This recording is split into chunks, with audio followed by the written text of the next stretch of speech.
All right, y'all. Listen. So now today I'm finna be talk. So yesterday I did the more negative traits, like what is a good and a negative Venus when it comes to like relationships, karmic relationships in general, right? But now today I want to talk about the Jupiterian influence. So you all should know that in Vedic astrology, Venus rules over like wives and girlfriends, but Jupiter rules over husbands, right? But see, the thing about it is, any planet can be involved with your seventh house. Seventh house is the primary house for relationships, right? So when we talk about Jupiter being in good condition, or we talk about Jupiter being in bad condition, that's what this video is going to be talking about today. So now when we talk about Jupiter, what is Jupiter? It's the planet of expansion, the planet of wisdom, the planet of hope, the planet of optimism, the planet of spiritual law, the planet of higher philosophy, higher mind energy, the planet of travel, right? See what I'm saying? Expanding of the higher realm of thinking. You see what I'm saying? So now what happens when you have a good Jupiter inside of your relationship house, right? Well, guess what? Jupiter is going to exude all of its positive qualities, right? You and the spouse will be able to get along way better, especially when it comes to certain philosophies and ideologies, right? You all might even have like certain religious preferences that both of you all agree on. You see what I'm saying? Or your multiple partners or whatever the hell, right? You might, so guess what? Your relationship could be one of wisdom. You see what I'm saying? Exchange back and forth between both of you all. But if your Jupiter is in your seventh house, and Jupiter don't rule over your moon, it don't rule over your first house, or don't rule over your soul, then they could be the one that can be like really truly spiritually guiding you sometime. Because remember, you are the first house of self. The seventh house of relationships is them. So when you put Jupiter over there, yes, it is still your wisdom, but when we're looking at the partner energy in and of itself, it's being imbued and infused with the essence of what the Jupiterian energy actually is, right? You have a partner that want to travel. You see what I'm saying? Want to go to certain like sites and historical things, or you know, like anything that represents like a higher minded thinking process, right? Something that they can have a philosophical understanding about. They might want to take you to church or whatever the hell. They might want to get you into Buddhism. They might be into it. They might want to get you to get into whatever their spiritual practice and their spiritual belief actually is, right? So that can definitely really happen when it comes to dealing with like these Jupiterian placements, right? They could be somebody who really trying to promote well-being, because Jupiter is also the planetary ruler of wealth. So now Venus is the planet of finance and money, but Jupiter in Vedic is the actual planet in itself of wealth, right? So guess what? They can provide you with a wealth of knowledge, right? So now but now what happens when Jupiter is in this more negative trait, right? So you got to understand, when it comes to relationships, that can be overindulgence. That can be like that religious fanatical energy sometimes, right? You might date somebody who damn near hostile when it comes to their spiritual beliefs, and anything that you do that ain't in line with what the fuck they believe in, or even you could look at them like that, it's gonna be an issue, and that shit could possibly be a big ass fight.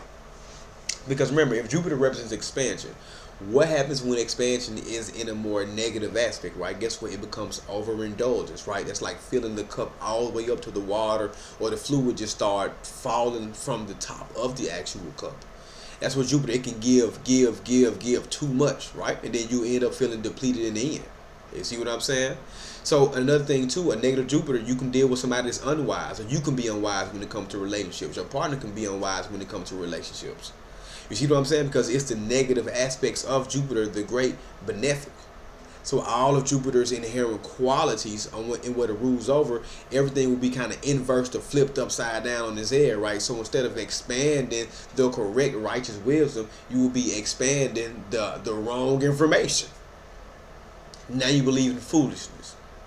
You believe in all type of crazy shit. Yeah, I'm telling y'all, real talk, right? And then another thing too, when you have Jupiter inside of the seventh house, that can also like I said, you want a partner that travels, or they might want you to travel a lot, because it's what Jupiter rules over in and of itself, right?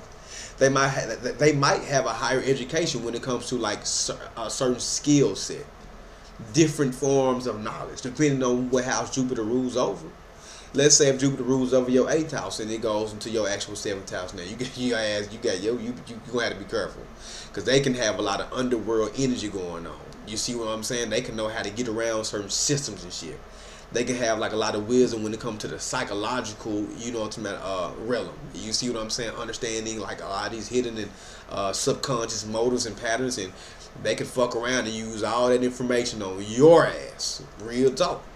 Because that's what the Jupiterian influence in and of itself actually does, right? You know, but it depends on how that 8th house is. Because guess what? Jupiter can now bring the 8th house energy into the 7th house. Crisis and sudden breaks and sudden formations and sudden upheavals can go right into the relationships now, right? And then you gain your wisdom from the endings and the bad portions of the relationship. Because since Jupiter is in your 7th house, remember, in Vedic, every planet has a 7th aspect where it's aspecting directly opposite of itself. So all those crisis events, so if Jupiter rule of your 8th house, all those crisis ass events that's going on inside of, you know what I'm talking about, like the relationship, since Jupiter rules that, and Jupiter's a planet of wisdom, and it's in your 7th house, but it's looking directly at your 1st house, ascendant of self, you can be directly influenced and shaped by those karmatic events. Real talk. So yes, y'all, please don't sleep on Jupiter. Jupiter is not a planet to fuck around and play with. Real talk. But that's all I got for y'all today. Listen, if you want to come get a birth chart reading from me, listen, follow me on all my pages. You know, listen, I got plenty of reviews. I'm not just one of those astrologers who just talk and say, I this. No, I have a lot of reviews to back it up. I've went live a lot of times. I've read people from the crowd, all type of shit, right? But other than that, though, listen, I hope y'all ass have a good rest of y'all night. I will holler at y'all ass later, man. Peace.